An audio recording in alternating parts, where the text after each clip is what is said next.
Hey there, everyone, and welcome to The Great Retention with Camber Parker, sponsored by TheoProKnow. I'm Camber, your young professional expert and founder of TheoProKnow, where we bring you the answers you need to know about how to hire and retain the best talent, starting with the young professionals you work with. There's a lot of young professional fish in the sea, as I like to say, but how do you catch them? And what do you do once you reel them in? That's where we come in. Today, I'm excited to have John Tripoli join us, Managing Director at Northwestern Mutual, joining us here in Greenville, South Carolina. John is truly one of the most proactive leaders I've ever worked with, always looking for ways to develop his team and find new learning opportunities to advance his district office. I've had the privilege to work with John's team over the past year, and I'm truly grateful that he put his trust in me to help his team find new ways to develop their future leaders. Not only is John a successful leader, but he also gives back to the community, so he really does it all. I asked him to join the show today because one thing we don't talk about enough is the financial impact young professionals will have on the economy and how they're viewing it. So I thought of John right away to tackle this topic with me. And John, I'm so excited you're here. Welcome to the show. You're welcome. Thanks for having me. All right. So we're going to dive in with a little thing I like to call a lightning round. So first, just in a couple sentences or less, tell us something that is not on your resume. So something that people wouldn't know just by looking at a piece of paper. Yeah, sure. So something that's kind of different and unique is I was one of the founding members of a water ski show in Sioux Falls, South Dakota. And I thought it'd be interesting to figure out how to water ski. And I landed in such a way that we were doing a show much like you would see at SeaWorld, right? So barefooting and pyramids and jumping. And that was one of my prime activities in the summer. We would sell out in Sioux Falls, South Dakota. Close to 500 tickets and show people going to this thing every Friday night. So kind of different, right? That's very different, but really cool. I can only imagine how you would word that on a resume. So thank you for sharing that. Pictures. What is your favorite financial tip? Have lots of them, right? But talking to young people would be the power of saving early. And this is not anything that's new, but you got to start working the muscle like any exercise. Start early and profound effects are there. Yeah. And we like 20%. I mean, if I was given a specific 20% of gross income. All right. Thank you for being specific. Tell us about a lesson that you learned as a young professional. Power of hard work to differentiate, right? So, I remember this in starting my career, that number one, working hard automatically differentiates you from your competition, right? And other colleagues and folks out in the workforce. And number two, take complete ownership of your own development plan. You're in charge of that, not your boss. Yeah, great. Can you give us a little bit more background that we may not have covered about you professionally? And then I am going to ask you to talk a little bit more about Northwestern Mutual and your office here. Okay. So my background, as a financial advisor, I consider myself a career changer, somebody who got into this business in my early 30s, graduated from the University of Kansas, Rock Chalk Jayhawk, national champions. So we'll leave it at that. Great. And I started with DuPont, so very well-known, old historic company. I was in the automotive paint business with them. That was popularized by Jeff Gordon and all that stuff. And I took my first territory market assignment. They told me it was South Dakota, hence the water ski thing. And I left Kansas City, went there. And then DuPont moved me all over. In an effort to be ambitious with my own promotion and career choice, we moved from Kansas City, South Dakota, Southern California. I spent time both in San Diego and in Orange County, and got my MBA at night, ambitious about what I wanted to accomplish. And I didn't feel like DuPont was moving me fast enough, right? I was moving literally with promotions, but my personal development I didn't feel was on track. And I had the fortune of meeting an early mentor in my life that was a chief financial officer in many different industries. And I was a running buddy and really worked on me joining him in a technology company, which I had no experience in. And the day, this is like 2000-ish, when the whole idea of taking something IPO with a .com could be pretty exciting. So as a newly minted MBA, the idea of being part of something like that was pretty exciting. So I left DuPont and joined a small technology company. I was their director of business planning and finance. I reported to the CEO, CFO. I didn't really know what I was doing. I just knew how to work really hard. We did end up going public. I was part of that effort. 3 months later, we did a secondary offer. offering. And then they put me in charge of acquisitions. And I didn't know anything about doing that, but I had great people around me. I worked really hard in learning how to bring value, right?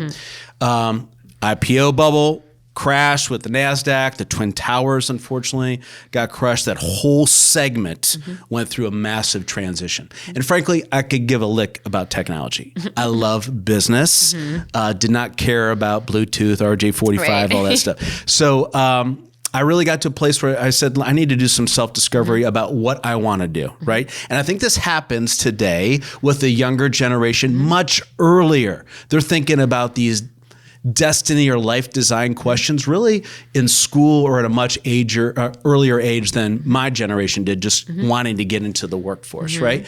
So I said, if we could pick where we wanted to live, and I'm sharing this with my wife, Kelly, what would that look like? Like we'll figure out professionally later, but let's pick where we want to live. And we enjoyed a stint in Southern California. That was great. But we didn't see ourselves raising a family there, and we didn't have any family connection to that area. We went on a research bench, and we looked all over the country. And I kind of geeked out with spreadsheets. I had all kind of weighted factors, right, with economic conditions and market opportunity. And we were very close on two cities, Colorado Springs, Colorado, and Greenville, South Carolina. Attracted to this market, I had some family that was also looking at the Southeast, but you got lakes, you got mountains, you've got beach in 3 hours. We had, at the time, this is almost 20 years ago, clearly a vision in the design of our city that we enjoy. And there was an economic profile that had some international presence and was clearly growing. I saw leadership in this community investing dollars and profit right back here. They weren't just making money here and deploying it outside. And I got really excited about that. So we picked Greenville. I had no idea what I was going to do professionally. I was 34 at the time. I had a 1-year-old little girl.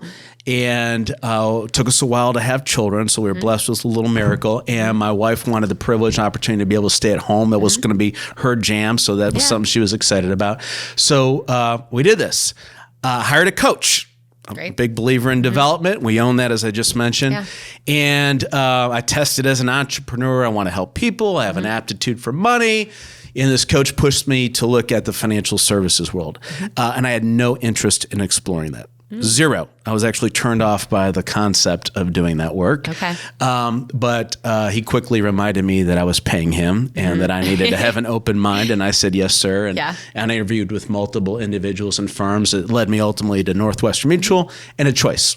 And so I left corporate America in that stint and started my practice, my firm, affiliated with Northwestern Mutual. And, knock on wood, it's been a total blessing. I've become incredibly passionate about the work we do. A bit of a zealot, right, in this space. But, so that's a little bit about my background, kind of finding my place, with what I want to do. Thank you. That really painted a nice picture. And I, working with you the last year, I didn't know a lot of those things. There you go. I'll have to get those skiing pictures another time. But at Northwestern Mutual, what are your team's priorities when it comes to recruiting and retaining young professional talent? Yeah, really good question. So our leadership team is responsible to grow the distribution footprint on behalf of the Northwestern Mutual. We're an independent group, right, making that happen. And we've got responsibility to do that both here in Greenville County, Spartanburg County, and our surrounding, suburban counties. And we do that through identifying top-tier talent, individuals that explore or want to explore maybe something bigger that they haven't thought about, business ownership, the ability to impact people with very noble work in providing financial security. And we introduce that opportunity to them. So it's a recruitment selection effort first, number one. I kind of akin ourselves to like an NCAA Division I coach, right? We're identifying great talent, and then we got to develop that talent. And this is a lot of work. Becoming a financial advisor, a trusted person of counsel in somebody's life takes time. You've got milestones and gateways you need to do and just entering the industry, lots of tests, securities exams, FINRA, all that stuff. And then you've got to develop the art, and I'll call it the competency skill set, right? In engaging another individual, becoming a catalyst in their lives to help them identify the opportunities and ways for them to provide financial security for themselves, right? So we surround a new hire, right, with a counsel. And that's how we refer to that. They have a business coach. They have a director of development. They have additional outside coaches in addition to the individual support that I'll provide as a leader with training and infrastructure. So our whole goal is to get that person off to a fast start and help them have tremendous impact in the community. Great. Thank you. And it's just for those who are watching and listening that might not be familiar with the organization, Northwestern Mutual, I mean, you have a very large footprint, both nationally, but really here locally, and you have the Greenville and Spartanburg office. So just to make sure people know that. So today, John, we are talking about the young professional generations, as you just kind of touched on a little bit about how it pertains to Northwestern Mutual. But this generation really, or the workforce really makes up of Gen Z and millennials, and they're going to make up 2/3 of the workforce by 2030. So help us set the stage a little bit by talking about how these two massive generations view managing their money and where they go to do it. And then what type of impact will this shift in the workforce have on your industry? Wow, it's a lot there, right? So I'll try to unpack. It's a big question, I know, so you can piece it together if you need to. We'll unpack a little bit. So, first off, that data number is significant, right? 2/3 of the workforce, 2030. I think about that both of us serving that market, helping them identify financial solutions for themselves. And I think about that as a leader, right? How am I recruiting and developing advisors to assist in that space? So, but more towards the individual. First off, that generation, right, today wants financial access to tools immediate and instantaneously on their device. Whether it's a phone, a tablet, a computer login, the information has to be accessible. So in choosing to work with a financial firm, they need great tech access. Number one, that's going to be a differentiator in their experience.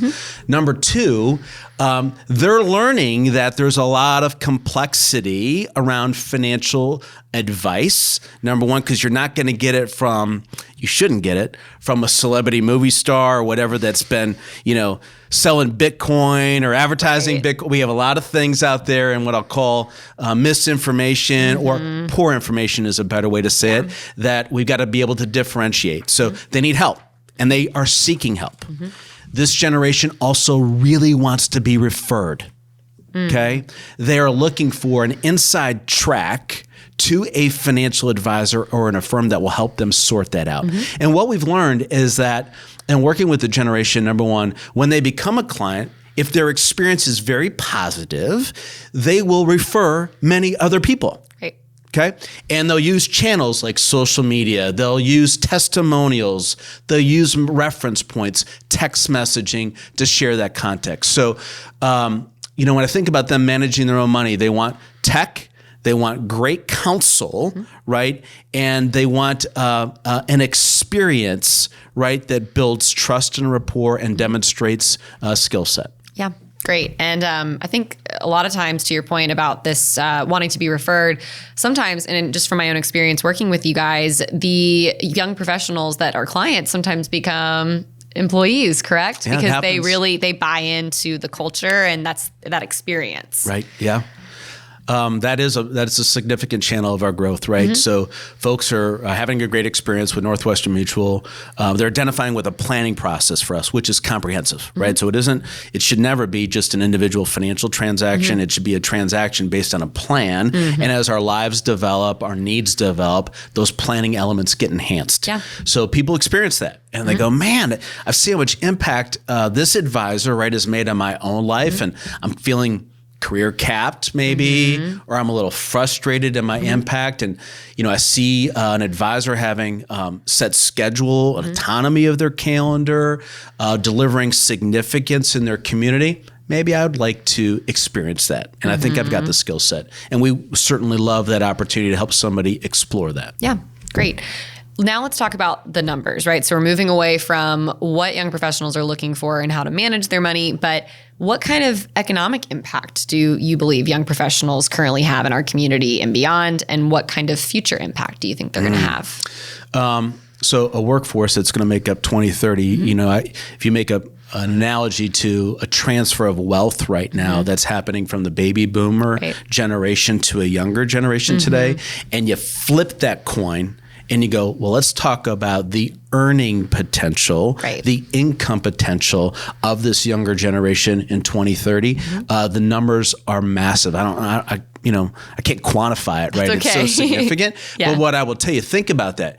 If somebody is engaged in a planning process early in their lives and they build the muscle or exercise routine around compounded savings, as they grow in their career, as they grow in their earning capacity, what an opportunity to serve those individuals, those families, and do more and more and more. Right. And it gives those companies it's a great retention tool, right? Helping them, no matter what industry you're in, helping your young professionals learn who the resources are that they can go to for that. Yeah, for sure. And speaking of those companies, that is who most of the listeners and viewers of this show are. It's company leaders, company owners across the country, and they're looking for proactive ways to increase their attracting talent and also retaining talent. So how can business leaders really think outside the box when it comes to attracting and engaging young professional talent? Great question. I'll think of how we're trying to learn, adapt, right, with a lot of your effort and work and support, which has been tremendous for us. Clarity, super clarity around what success looks like for a new hire that's a young professional, and a blueprint for that success is incredibly important. Okay? It can't be an employment sales job of simply this is what this career provides. There has to be a very clear roadmap, right, of what that can look like. There also has to be accountability, and young professionals are looking for that. Now, if you don't have clarity in your blueprint and your development plan, and it's a hope card, and you deploy only accountability, you will not have success, right? Absolutely. It's like content without consideration. Doesn't work. Right? And it's incredibly easy for that young professional to go, man, I quickly feel like, I haven't been given all the tools. I don't really know where to resource the tools. And I'm going to go to LinkedIn, whatever social media. And I just found 5 other job opportunities that I might be interested in. It happens in 5 minutes. At their disposal. It's done. Right? So clarity of the blueprint. Culture. Incredibly important for young professionals. They want to identify with like-minded individuals like themselves that are discovering and exercising an ambition, right? Testing skill set development, are going through the trenches together, have a community to vent, right, frustrations, and also celebrate success. Really important. And we have to think as business leaders about our cultural different. Right? Our cultural experiences. So when I think about total rewards for a hire being part of our organization, it's not just compensation. Right. It is their recognition. It is their skill set development. It is their benefit programs. It is identification of autonomy in their career as they grow. And all of that needs to be outlined and reinforced consistently. You can't just say it once. It's a lot of consistency and message. Thank you for sharing all of that. That's, you hit the nail on the head, and you actually kind of started answering a little bit of the next question, which makes me, I'm gonna throw a curveball here, but I know you're ready for it. Okay. And I want to talk about just the industry as a whole, right? The financial services industry. Traditionally, it's a little bit more stuffy, right? And I say that in quotes. It has a little bit, it has a really large number of those baby boomers and Gen Xers currently. True. And we know that as this big wave of the younger professionals are coming into leadership positions as these generations exit, where are you seeing the challenges in your industry right now? So, a couple stats. The industry, the average age today of a financial advisor is maybe north of 54, right? And very candidly speaking, we refer to it as stale, older, right? Male, and pale. So older white guys, right, Yeah. in this world. And we have, number one, an incredible opportunity to change that landscape. So we're representing and serving the markets, and the business opportunity is significant to change that pivot, right? So our firm, Northwestern Mutual, both on a national and local scale, is very intentional about identifying great talent that better serves and represents the communities that we represent. Example, just like we're talking about a workforce of Gen Z, right, millennials at 2/3 in 2030, women alone are going to control close to 2/3 of this country's wealth, okay, by 2030, 2035. That's massive, right? And there's so much great talent in sharp women that really haven't been introduced to this career and the opportunity it provides. Yeah. So we're looking for that talent to serve folks that want to work with people that look like them, speak like them, Right. and will serve them like them. Great. And to the point about having female advisors, what are you doing to attract them, retain them to an industry that, again, is traditionally stuffy and maybe not as up to speed on things as maybe a tech industry would be? Tell us a little bit more about that and what you're doing. So part of it is learning, right? As the industry continues to evolve, our leadership development opportunity continues to evolve. We're learning about what's most important, right, for that group of talent, whether it's male, female, younger, whatever, right? What is most engaging for them, and then we're creating unique business and development plans for them, right? So, for example, having very clear maternity or parental or paternity plans for folks as they think about family expansion today needs to be part of the blueprint. So not only are they identifying with the work experience to grow a really good business, but what is going to be the cultural, the family, the autonomy experience, and are those things aligned with what they want to do in designing of their life? And explaining that very early is critical. Yeah, I think the piece there that I'm taking away is the customized plan, right? That's kind of what you're creating, and that's hard as organizations grow and as you build, because you can't just streamline it for everybody. And so I think that's where companies can really start to differentiate themselves, as you mentioned, by creating that blueprint, if you will. And a lot of companies are not doing that. So kudos to you. I know it's hard. You said you're still learning. We are. But you said it better than I did, right? We had a blueprint that has been part of our history at Northwestern Mutual for years, right? That blueprint still has fundamentals that are proven. They're not on trial, right? But how we evolve that blueprint to meet a current individual today has to have permission to evolve. Yeah. And can be individual specific. Absolutely. Thank you. One of the things that I want to mention before we wrap things up today, and I know the interviews go so quickly, these episodes, but we had a guest on the show recently who is in the insurance business, brokerage, and we talked a lot about what are some of the benefits that he's seeing young professionals want. Right. And so I would love to know from a financial side of the house, what are some of those benefits? What are some of those opportunities you're seeing young professionals want and need to be successful? So as individuals in the workforce, right, we need to make sure that we've got protection around the things that are most important for ourselves as we're starting out, even if we're not married yet and in full ownership. And here's what I'll tell you. For most of us in life, our single greatest asset, our financial asset, is our income. And it's worth millions, right? So identifying benefit programs that include short-term, long-term disability, education around having an independent disability income protection plan that secures 100% of net income is critical to a young professional, and very often underlooked. It's so underlooked. And I don't know if you probably knew this, but that was my first career out of school. I was working in long-term disability. And so I know very well all about that industry, but otherwise, if I were, the 27-year-old I am today, I don't know if I would have it because I don't think I would have had the education of how important it is. And so I get it, but a lot of young people don't because they have other pressing matters, right? They have these incredible amounts of student debt that they want to pay off. Yeah. And so that's really hard. But I know that you all offer those opportunities, correct? Yeah, we do. We service that. Matter of fact, we have the largest market share position, specifically both nationally and locally, in providing things like disability income protection. And if we got an audience here, so I'm gonna make a point. Yeah. You think financially. Often for a young professional, their greatest insurance cost out of the gate is their car. A car is a depreciating asset. It will be worth less tomorrow than it is today.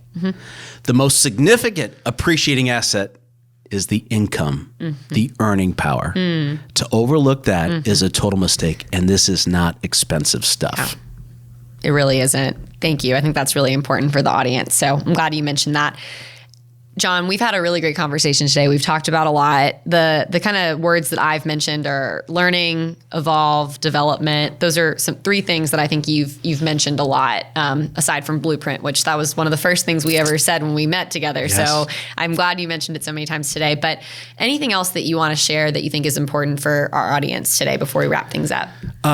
I just think it's a privilege to be a leader in, number one, a community, but also an industry that is excited and genuine around developing and recruiting young talent.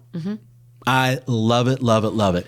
It's kind of like getting to be in a college campus environment, right? Less frat party stuff type of stuff, but really the opportunity to help people develop, take charge of a life, help them create vision, right? And development plan ownership is an absolute privilege. So I love doing it. And so thanks for the opportunity to be able to speak to that. Yeah. And I would encourage folks that as they listen to the podcast, whether you're a business leader or even another individual, you got to check out our website, right? Absolutely. It's greenvillespartanburg.nm.com. Perfect. And we will add that in the comments too, so it makes it easier for people. Thank you. But thanks again, John. It's been a pleasure having you on the show. You're welcome. Thank you again for joining us on The Great Retention with Camber Parker. Before you go, remember this. Young professionals make up nearly half of the workforce today and are expected to jump at a rapid pace in this decade. What will you do to help them become the great leaders we need for our future? Join us next time for more information on how to recruit and retain young professionals. And if you enjoyed this episode, which I hope you did, please leave us a rating on Apple Podcasts or wherever you listen to your podcast. This helps others interested in this topic find more episodes like this. Thanks again, and we hope to see you next time.